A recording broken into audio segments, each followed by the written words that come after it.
गुजरात प्रदेश कांग्रेस समिति राजीव गांधी भवन खाते आप सौ पत्रकार मित्रों स्वागत है।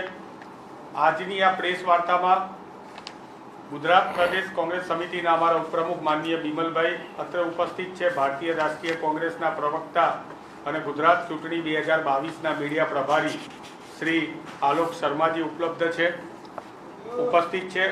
साथे अमरा साथी हिमाचल थी मीडिया विभागना संजीव शर्माजी और अमरा साथी हिरेनभाई बैंकर उपस्थित है। आजे आलोक शर्माजी आपनी समक्ष जे बात करवाना छे ए भारतीय जनता पार्टी नो एमना संकल्प पत्र पाड्या बहार पाड्या पछीनो जे असल चेहरो छे एमना जूना गुजरातनी सरकारने जे गुजरातनी सरकारे जूना वायदाओ आपेला हता एमाना मोटा भागना वायदाओ ज्यारे तेओ पूरा नहीं करी शक्या त्यारे मात्र कॉर्पोरेट ऑफिसनी अंदर बेसीने ब्रोशर काढवानुं होय ए रीते एसी ऑफिसनी अंदर बेसीने थोड़ुंक एक प्रिंटआउट काढीने गुजरातनी जनताने छेतरवा माटे जे संकल्प पत्र बनाववामां आवेलुं छे अने तेनी सामे कांग्रेस पक्षे राहुल गांधीए द्वारका डेक्लेरेशन थी लईने अत्यार सुधी राहुल गांधी जी आव्या था त्यारथी लईने अत्यार सुधी 5.5 लाख कॉल कर्या छे। 6.5 लाख लोकोने रूबरू मळीने एमनी समस्याओं ने एमना समाधान माटे जे कांग्रेस पक्षे पोताना मेनिफेस्टोमां प्रश्नो मूक्या छे अने कांग्रेसे जे भूतकाळमां पण कह्युं छे ते करीने बताव्युं छे। त्यारे भारतीय जनता पार्टी अत्यार सुधी एमनो इतिहास छे कीधेलुं छे ते कदी करी नहीं शक्या। तो हूँ विनंती करीश माननीय आदरणीय श्री आलोक शर्मा जी ने कि आजनी प्रेस वार्ता ने तेओ संबोधन करे। बहुत बहुत धन्यवाद हेमांग जी। इस पत्रकार वार्ता में सभागार में आए तमाम पत्रकार बंधुओं का तहे दिल स्वागत है और धन्यवाद है, आभार। अभी अभी आप लोगों के माध्यम से ही पता चला कि बीजेपी का एक संकल्प पत्र 2022 की चुनाव माटे अभी अभी आया है। हम भी देख रहे थे और हम भी तैयारी कर रहे थे कि देखते हैं भाई 27 साल हो गए, अब आगे क्या रास्ता बीजेपी ले जाना चाहती है। कांग्रेस पार्टी ने इनका पिछला घोषणा पत्र भी पूरा स्टडी किया, शायद नड्डा साहब ने तो नहीं किया होगा। हमने पूरा का पूरा घोषणा पत्र स्टडी किया और स्वयं भाजपा ने माना है कि इसमें से बहुत से वायदे पूरे नहीं हुए हैं। हमने देखा है कि लगभग 70% वायदे इस संकल्प पत्र के पिछली बार के नहीं हुए। उम्मीद कर रहे थे शायद कोई माफी पत्र आएगा, लेकिन माफी पत्र ना आकर एक और धोखा पत्र आ गया। बीजेपी का जो ये मैनिफेस्टो है, ये मैनिफेस्टो नहीं है, कोई संकल्प पत्र नहीं है, ये भाजपा का धोखा पत्र है। अब आप सोच रहे होंगे धोखा पत्र क्यों है। मैं तो कह रहा हूं धोखा पत्र के साथ साथ ये झूठा पत्र भी है कि इसमें जिस तरह से बड़े बड़े झूठ बोले गए हैं उसका पूरा पुलिंदा है इसके अंदर। हम पूछना चाहते हैं मोदी साहब, आप तो कहते थे कि देश में रेवड़ी कल्चर नहीं होना चाहिए, और यह आपका जो आज का मैनिफेस्टो आया है, इतना लंबा चौड़ा जो डॉक्यूमेंट आपने गुमराह करने के लिए बना दिया है, ये तो पूरा का पूरा रेवड़ी पत्र है। जो दूसरी सरकारें कर रही थी या दूसरी पार्टियां अगर करना चाहती हैं तो आपको रेवड़ियां लगती हैं। अगर कांग्रेस उत्तर प्रदेश में स्कूटी देने का वायदा करे तो रेवड़ी है, और आप स्कूटी देने का वायदा करें, मैं समझता हूं धोखा है।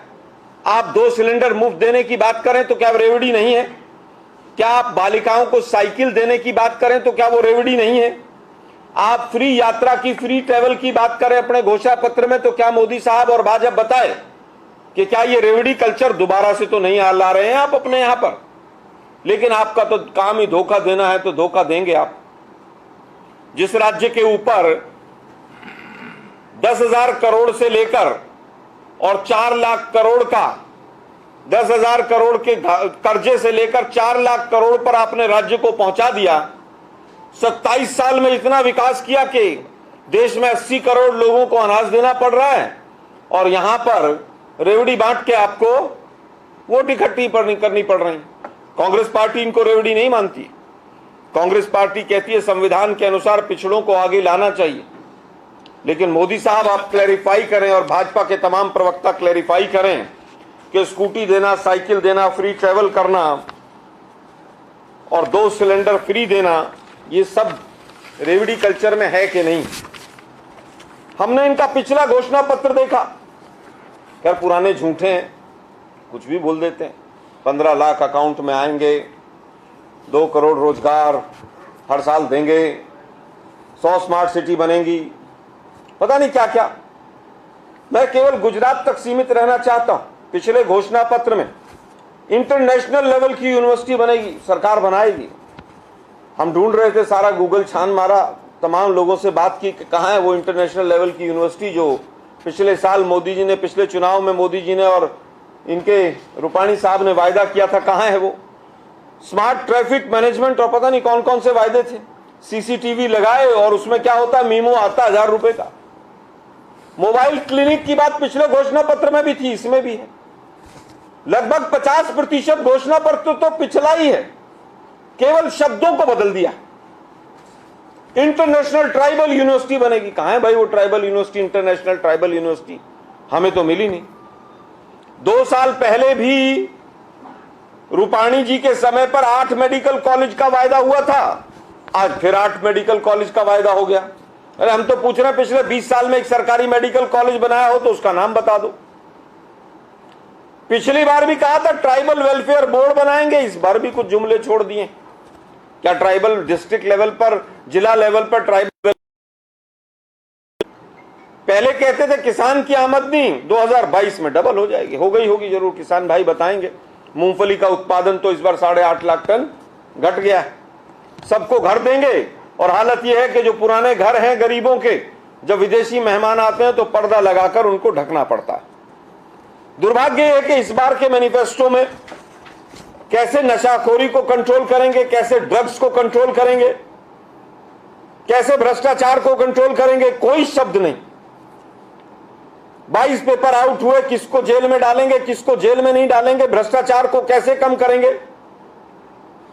मोरबी के गुनाहगार कहां हैं, उस दिशा में एक शब्द भी नहीं है, एक बात भी नहीं। और दुखद तो यह है कि महंगाई का मां भी नहीं है इसके अंदर। काश महंगाई का मां तो होता कि महंगाई को कैसे कम करेंगे, कहीं पर कोई बिंदु इन्होंने नहीं लिया। झूठ और बोलकर चले गए। नड्डा साहब, आपको झूठ बोलने की आदत बहुत है। आप कहते हैं कि हम एक्सपोर्ट ग्रोथ रेट में सबसे ऊपर हैं। पिछले साल के आंकड़े निकाले तो सबसे ऊपर उड़ीसा है। एफडीआई में, इनफ्लो में गुजरात का 6ठा नंबर है। तमाम आंकड़े हमारे सामने। आप एक्सपोर्ट की बात करते हैं, गुजरात का व्यवसायी हमेशा से एक्सपोर्ट करता आया। राजकोट से टूल्स और अंकलेश्वर से कुछ, और कपड़ा सूरत से हमेशा से एक्सपोर्ट होता रहा, आज भी एक्सपोर्ट हो रहा है। सरकार की नीति तो यह होनी चाहिए, इंपोर्ट कितना हुआ वो भी बताएं। चाइना से पिछले 1 साल में लगभग ऑलमोस्ट डबल इंपोर्ट हो गया हिंदुस्तान का, लेकिन उसके बाद उसके ऊपर आप नहीं बोलेंगे। अब हम सिलसिलेवार चलते हैं एक एक विषय के ऊपर। सबसे पहले शिक्षा। हमने कहा यूजी से पीजी तक शिक्षा मुफ्त देंगे। इन्होंने नकल तो कर ली, पर यह भूल गए कि पिछले मैनिफेस्टो में भी यही लिखा था इन्होंने कि हम लड़कियों को फ्री शिक्षा देंगे। तो भाई कितने लड़कियों के स्कूल खोले? हमारे पास तो जो आंकड़ा है उसमें यह है कि 6000 से ज्यादा स्कूल आपने बंद कर दिए। हमने कहा कि अंग्रेजी माध्यम स्कूल खोलेंगे 3000, आपने कहा 20,000 स्कूलों का अपग्रेडेशन करेंगे। 20,000 स्कूलों का अपग्रेडेशन होगा, हम उस पर 10,000 करोड़ रुपया खर्च करेंगे। हमने कैलकुलेट किया कि 20,000 स्कूलों पे अगर 10,000 करोड़ है तो एक स्कूल पे कितना आएगा? अगर एडमिनिस्ट्रेटिव एक्सपेंसेस घटा दें तो 6 लाख रुपए आता है। भाजपा वालों से पूछिए, 6 लाख में तो 1 से 1.5 कमरा बनता है भाई। आप स्कूल का अपग्रेडेशन कर देंगे? आप कह रहे हैं कि धोखा पत्र जो क्यों कह रही है कांग्रेस? हम इसलिए कह रहे हैं कि आप धोखे देते हैं लोगों को। आपने कहा नई 19 यूनिवर्सिटी बनी है। हम पूछ रहे हैं एक सरकारी यूनिवर्सिटी का नाम बता दो। 6000 स्कूल बंद हुए, हमने कहा 3000 स्कूल सरकारी खोलेंगे। आपने एक भी सरकारी स्कूल खोलने का वादा नहीं किया, क्योंकि आपको तो हमारे दो की चिंता है, प्राइवेटाइजेशन करना है। अब आते हैं हम स्वास्थ्य के ऊपर। प्रधानमंत्री महोदय जी की आयुष्मान योजना 5 लाख तक की थी। कांग्रेस पार्टी ने जब कहा कि नहीं, हम 10 लाख तक का बीमा करेंगे और 10 लाख तक की फ्री आपको हेल्थ की योजना देंगे, तो आप घबराए। आपने तुरंत उसको 5 लाख को 10 लाख कर दिया। लेकिन ये भूल गए कि आयुष्मान योजना को चेंज करने का अधिकार तो केंद्र सरकार के पास है, आपके पास तो है नहीं। इतना आनंद फानंद में क्यों हैं आप? ऑक्सीजन तो नहीं दे पाए थे कोरोना में। हमने कहा कोरोना में जो लोग मृतक हुए उनके परिवार को 4 लाख देंगे। आपने कोरोना का जिक्र तक नहीं किया। इतनी बड़ी त्रासदी हुई, आपने उसका जिक्र तक नहीं किया कि उसके बारे में कहीं पर कोई हम मरहम लगाएंगे लोगों के जख्मों पर। हमने कहा निःशुल्क दवाइयां देंगे हम। आपने दवाइयों के बारे में, निःशुल्क दवाइयों के बारे में कोई शब्द नहीं बोला। अब आते हैं रोजगार के ऊपर। हम तो सोच रहे थे 22 पेपर आउट हुए थे, शायद कोई किसी जांच वांच आयोग की बात करेंगे, लेकिन 22 पेपर आउट, कोई जांच नहीं होगी। 2 करोड़ रोजगार दे ही दिए थे पहले ही। इन्होंने इस बार कहा 20 लाख रोजगार देंगे हम 5 साल में, लेकिन सरकारी नहीं देंगे। 20 लाख देंगे, वो किसके होंगे, कहां के होंगे, कैसे होंगे, कोई उसमें वो नहीं है, चाहे वो मनरेगा के होंगे। इसलिए मैं कह रहा हूं धोखा पत्र है। एक चीज और समझ नहीं आई, मैंने कई राज्यों के घोषणा पत्र पढ़े बीजेपी के। पिछला इनका यहां का पढ़ा, अभी हिमाचल का पढ़ा। मैं कंफ्यूज हो गया कि ये घोषणा पत्र है या ये बजट की कॉपी है। पहली बार बीजेपी ने धोखा दिया है जनता को। 10,000 करोड़ यहां, 5,000 करोड़ यहां, 2,000 करोड़ यहां, 1,000 करोड़ यहां। पिछले इनके घोषणा पत्र में ठीक थे ये लोग। इस बार बड़ा धोखे की प्लानिंग करके उतरे हैं मैदान में। अरे सरकार आएगी तभी तो करोड़ों का आवंटन करेंगे, क्या भाजपा स्कूल खोलेगी? इस बार बड़ी चालाकी से अमाउंट डाले गए हैं ताकि जनता कंफ्यूज हो जाए। एक ही अमाउंट की कैलकुलेशन में हवा निकल गई। इन्होंने कहा 1 लाख महिलाओं को हम सरकारी नौकरी देंगे अगले 5 साल में। हम पूछ रहे हैं पिछले 5 साल में कितनी दी है, उसका एक व्हाइट पेपर ले आइए। केवल और केवल गुजरात पुलिस में कांस्टेबल्स की वैकेंसी के लिए 11 लाख एप्लीकेशन आई थी कुछ दिन पहले, 12 के करीब, 11.75 लाख। धोखा मत दीजिए गुजरात की जनता को। आप बहुत झूठ बोलते हैं और जो कहते हैं वो बिल्कुल नहीं करते हैं। आप कभी नहीं कहते घोषणा पत्र में कि हम अपने व्यापारी साथियों को संसाधन बेच देंगे, लेकिन तुरंत बेचते हैं आप। नड्डा जी ने एक सच तो बोल दिया कि जो हम नहीं कहते वो भी करते हैं। तो ये तो सच है कि जो नहीं कहते हैं वही ज्यादा करते हैं ये लोग। मोरबी के आरोपियों को चुपचाप रातों रात अमेरिका निकालने में मदद तो कर सकते हैं ये लोग, क्योंकि घोषणा पत्र में नहीं है ना, चुपचाप कर देते हैं। हमने कहा 22 पेपर आउट हुए, जो लोग जिम्मेदार हैं उनको जेल में डालेंगे। शहरी रोजगार गारंटी देंगे हम, जैसी मनरेगा है कि शहरों में भी लोगों को रोजगार मिले, उसकी गारंटी हो। ओल्ड पेंशन स्कीम को हम रिवाइव करेंगे। हम पूछना चाहते हैं आपका ओल्ड पेंशन स्कीम पर क्या स्टैंड है? हिमाचल में जब दबाव में आए थे तो कहा था कमेटी बनेगी, कमेटी की रिकमेंडेशन होंगी, यहां तो कमेटी भी गायब हो गई। हमने कहा है कि हम कॉन्ट्रेक्चुअल प्रथा जो है, ठेकेदारी प्रथा, उसको समाप्त करेंगे। इन्होंने नहीं कहा तो समझ लीजिए कि ठेकेदारी प्रथा तो इनके ब्लड में है, उसको बढ़ाएंगे ये। पुलिस का एग्जाम्पल मैंने आपके सामने दिया। एक इनका बड़ा बढ़िया जुमला है, हर घर जल, हर घर पता नहीं क्या क्या बोलते रहते हैं। पिछले मैनिफेस्टो में भी सेम लाइनें थी। मैं सोच रहा था प्रिंटर तो शायद बदल ही लिया होगा इन्होंने। ये अहमदाबाद म्युनिसिपल कॉर्पोरेशन के इस गर्मियों के फोटो हैं, किस तरह से टैंकर पर पानी की मारामारी हो रही है।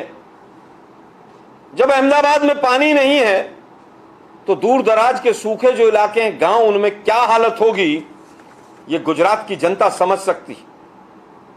केवल झूठ बोलने से वायदे पूरे नहीं हो जाते। अगली बात आती है सामाजिक न्याय की और महंगाई को कम करने की।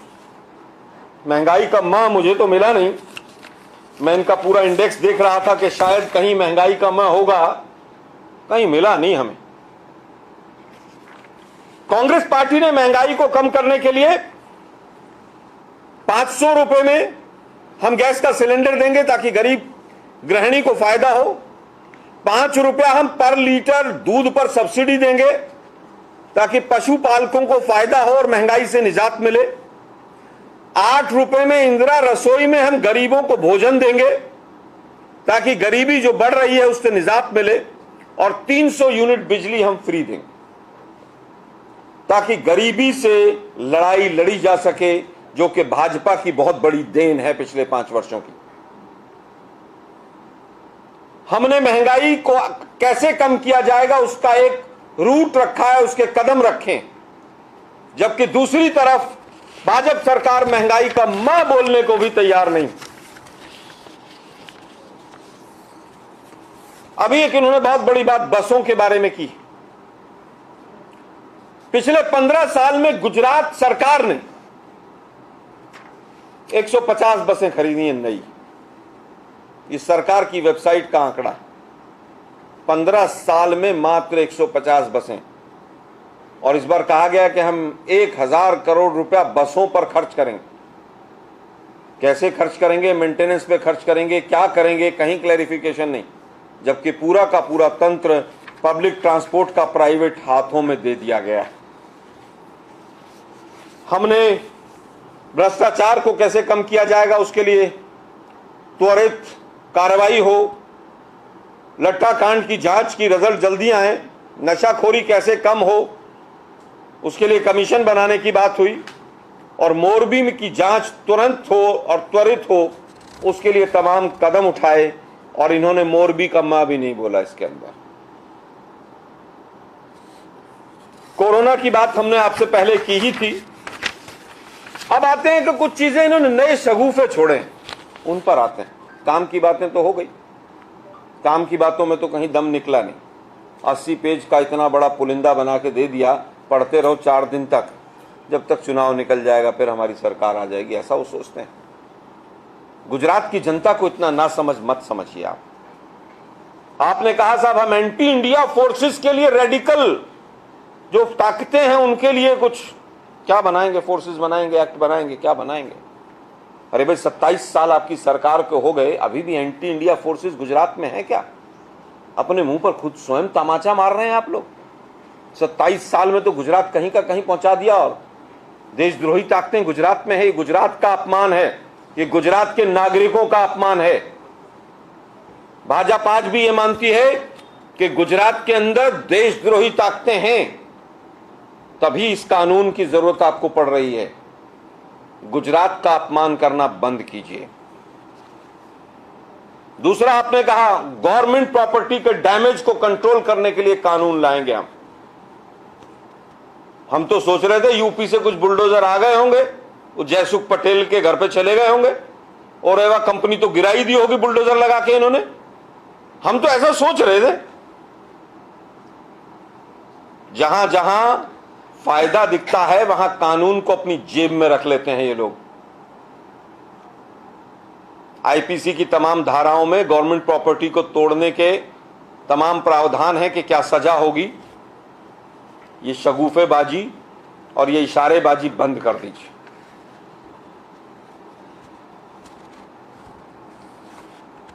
पिछली बार का भी मैंने जैसे बताया पूरा आप लोगों को, पिछली बार भी कुछ नहीं किया था 5 सालों में। घोषणा पत्र हमने पूरा पढ़ा, और इस बार का जो घोषणा पत्र है, इनका संकल्प पत्र है, वो संकल्प पत्र नहीं है, वो धोखा पत्र है। कांग्रेस पार्टी आरोप लगाती है 5 साल पिछले देख लीजिए या 27 साल पिछले देख लीजिए, आपने केवल गुजरात की जनता को चूसने का काम किया है। आपने उनको ना कोई अधिकार देने का काम आगे बढ़े हैं आप, और ना ही आप किसी भी तरह से उनके विकास की सोच रहे हैं। गुजरात की जनता स्वयं समृद्धशाली है, वो अपने आगे बढ़ने के रास्ते ढूंढती है, और आप उस पर कमल का फूल लगाकर ये शो करें कि आपने विकास कर दिया है, तो ये पूरा बड़ा धोखा है। इस धोखा पत्र को कांग्रेस पार्टी सिरे से खारिज करती है कि इस धोखे को गुजरात की जनता स्वीकार नहीं करेगी। अब मैं चाहूंगा एक फोटो शूट हम आपको दे देते हैं, उसके बाद आपके जो सवाल होंगे हम फिर सवाल आपसे लेंगे। एक दे दो मुझे, एक और लाओ भाई, નથી બીજું નથી, 4 જ છે। कोई नहीं कोई नहीं।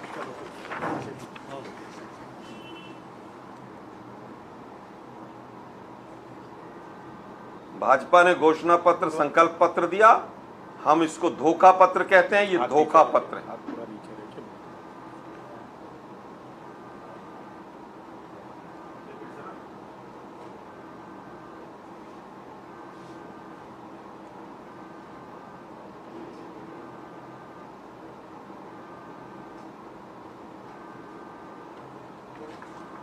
धन्यवाद। हो गया। अब आपके तमाम प्रश्न जो हैं वो सादर आमंत्रित।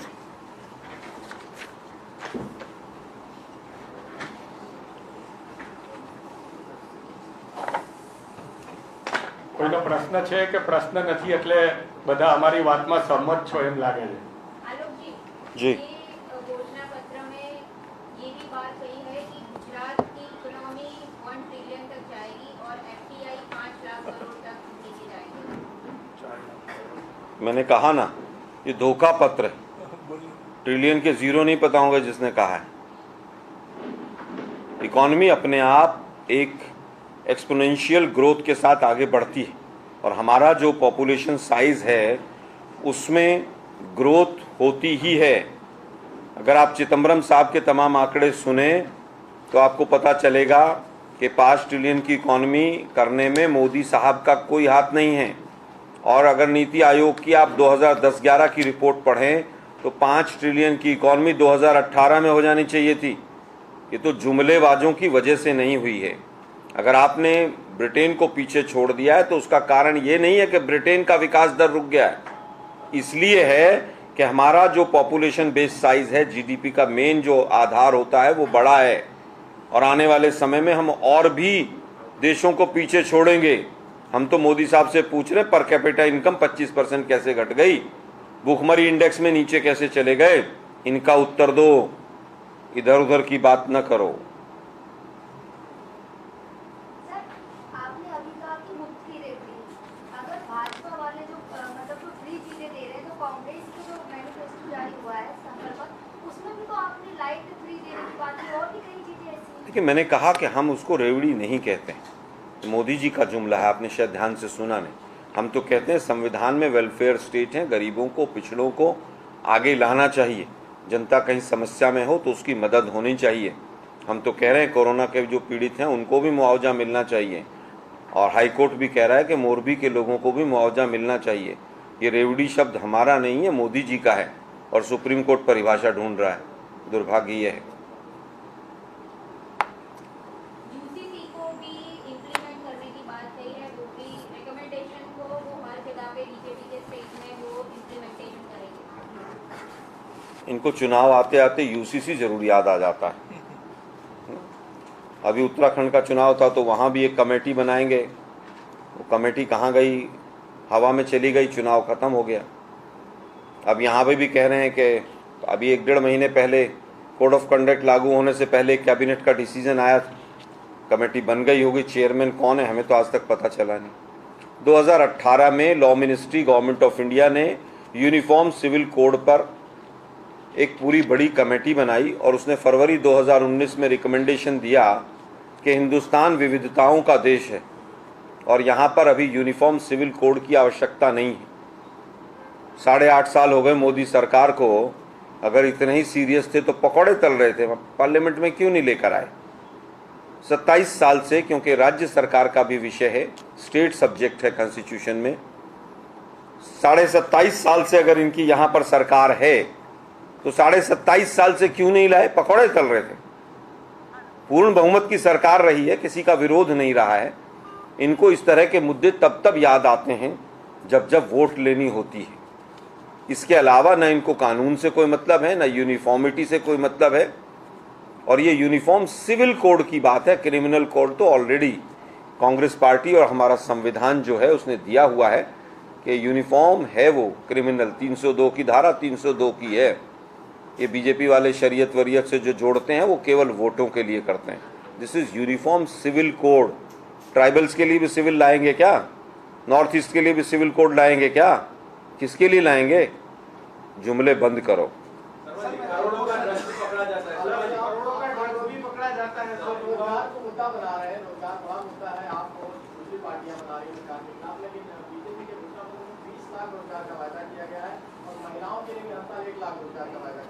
नहीं, हर साल नहीं है। 1 लाख रोजगार महिलाओं को सरकारी 5 साल में।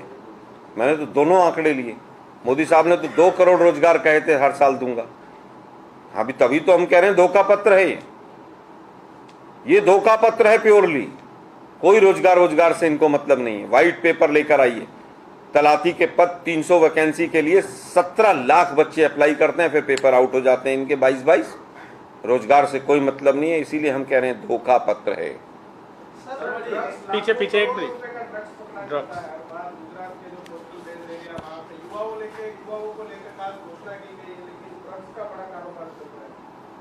तो गुजरात की जनता को पूछना चाहिए इनसे।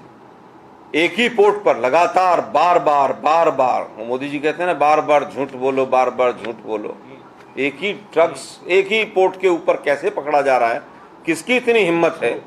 और कौन ऐसा व्यक्ति है, किसका कितना बड़ा बीजेपी का आशीर्वाद है कि एक भी बड़ी मछली नहीं पकड़ी जाती? अहमदाबाद के 11वीं क्लास के बच्चे के बैग में ड्रग्स मिलते हैं और इस सरकार चुप रहती है।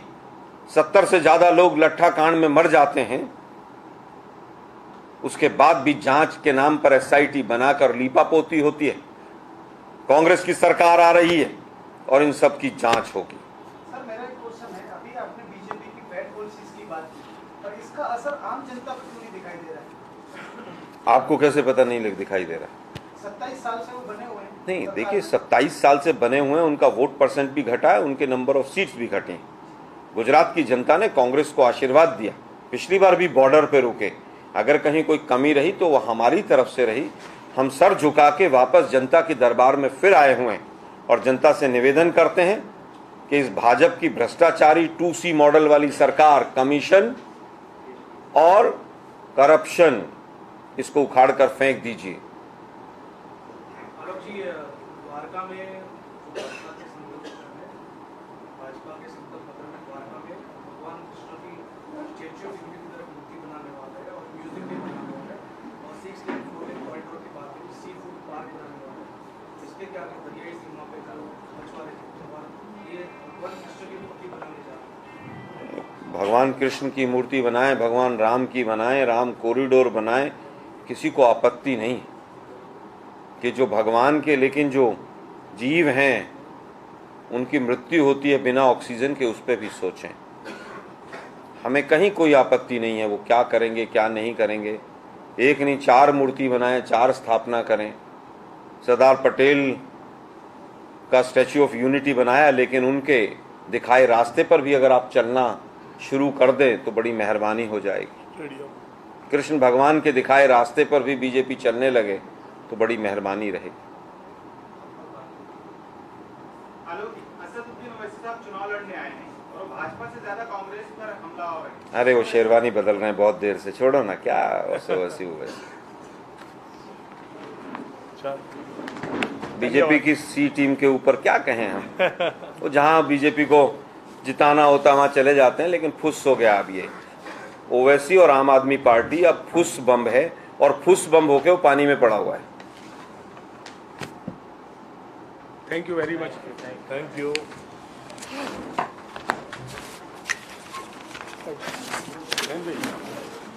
લખાઈ દો.